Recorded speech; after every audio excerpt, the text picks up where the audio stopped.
This section is on goals and goal setting. I've taken a lot of this information from Brian Tracy. Brian Tracy, really one of the country's leading educators on goals and goal setting. There's a handout. So much of what I've gotten from this section really does come from Brian Tracy and Brian Tracy's website. I want to first talk about a Harvard study. This Harvard University, a study done on graduates of Harvard University, that as they studied this, they asked graduates a series of questions, and they discovered that only about 3% of the Harvard graduates actually had goals. And that was fairly interesting and fairly shocking. This is Harvard University. You would think that they would have had courses on goals and goal setting, but only about 3% of the Harvard graduates actually had goals. And only about 1% of the 3% actually had goals that were written down, and they regularly read and revised their goals. Now, that was still fairly well surprising. This is a longitudinal study, and so they studied people over a period of years. And as they started studying these individuals, they discovered that those who had goals earned about twice as much as those individuals who didn't have goals. And that was the only difference that they could find, was that this one group of students, making a good income, and another group of students making a very good income, the only difference was that one group had goals and the other group didn't. They factored out race and gender and social backgrounds. The only difference they found was this one group had goals and the other group didn't have goals.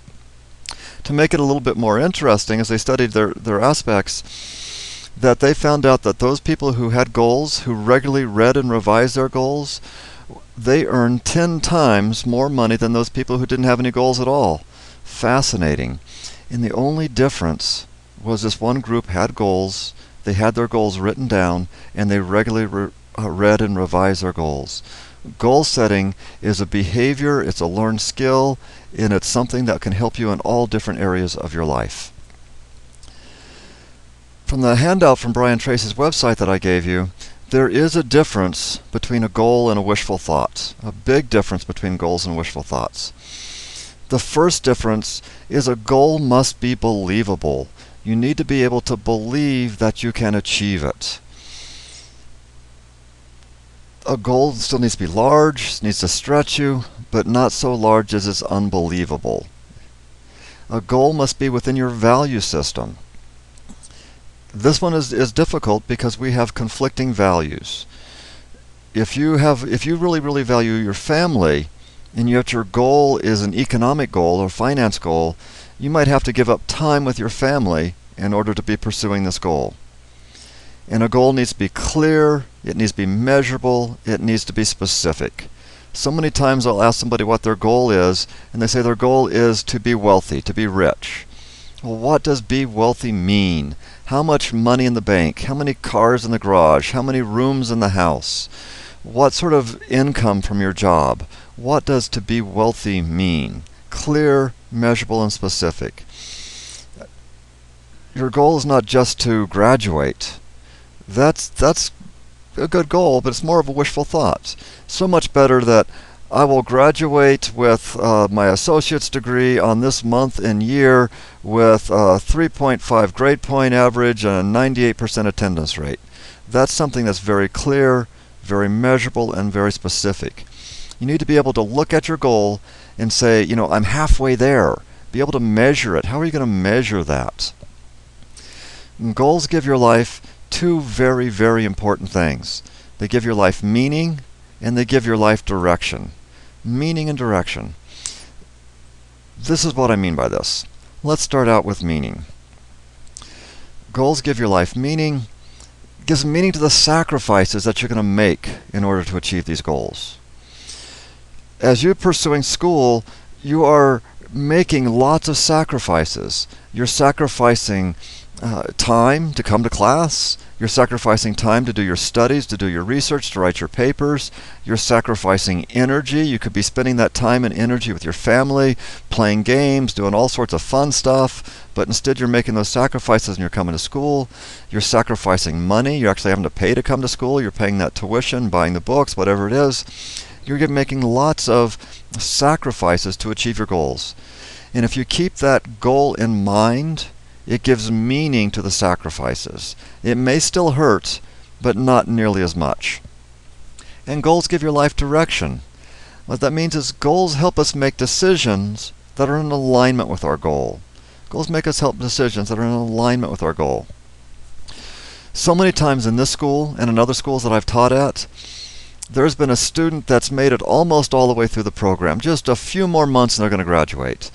Single mother, taking care of herself and her children, working at a job, making $8.50, $8.75 an hour, and shortly before they're going to graduate, just a few months before they graduate, somebody offers them a job that'll pay $9.50 or $9.75 an hour.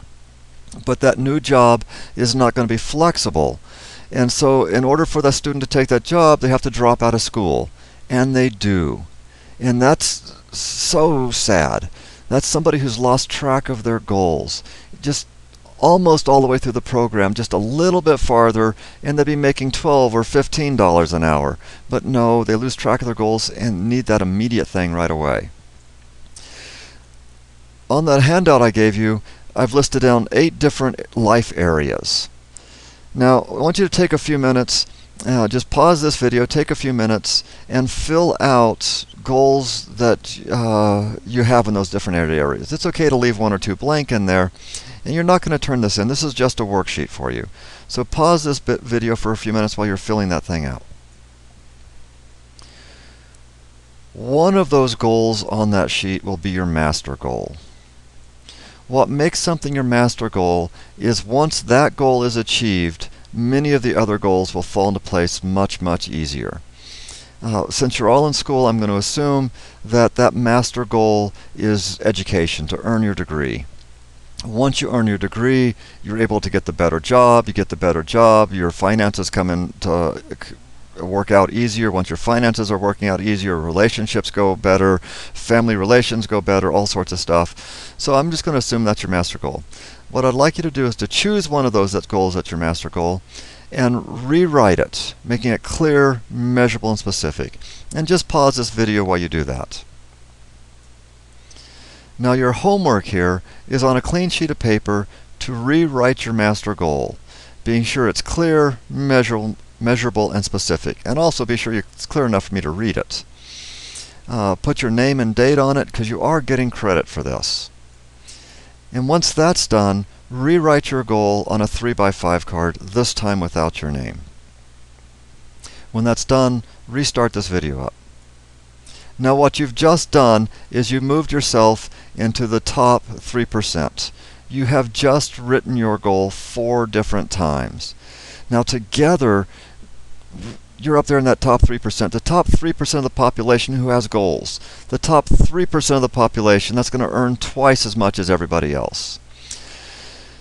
It's up to you now to move yourself into that top 1% of the population. The top 1% of the population by regularly reading and revising your goals. That's up to you. That's what that 3x5 card is there for. Take that 3x5 card, post it on your refrigerator, make a copy of it, stick it on your bathroom mirror, carry it in your car, tape it in your notebook, so that you can see and read that goal every single day. Read that goal every single day to keep that goal fresh in your mind. Congratulations on writing your goal.